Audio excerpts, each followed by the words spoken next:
From a programming perspective, there are a couple of different ways we can introduce concurrency into software. First, we can talk about concurrency at the process level. A process is simply a program in execution. Each process has its own self-contained execution environment.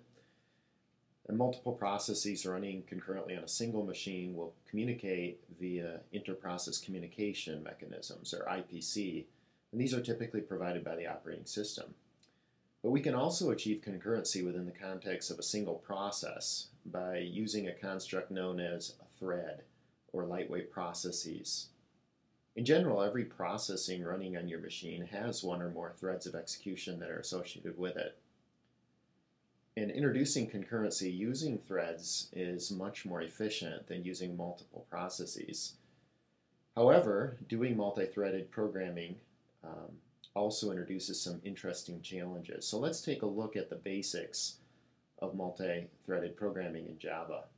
First of all, let's look at a simple sample program and try to understand the motivation behind multi-threaded programming to begin with. So I have a very simple program here that's going to print out or compute and print out pi to an arbitrary number of decimal points. So the first thing it does is it prompts the user to enter how many decimal points that it wants to compute pi. And then we do some basic checking here to see if it's a quick command, and we have valid input. And ultimately, we call this method here on our pi object to compute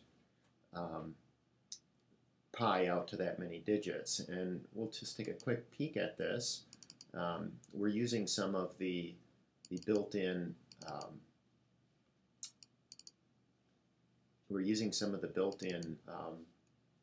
math library functions in Java to do this. And we won't go into the detail of this. It suffices to say that when we run this program, so going back to our main program, if it's a small number of decimal points, it's fairly efficient. It comes back right away. But if we enter a large number and try to compute pi to a very large number, we'll see that it takes a while. So let's just run the program here. So I'm running it, and down here it's prompting how many decimal places would you like. So let's just do 100. And as you can see, it comes back right away. It's very quick. So let's do 1,000.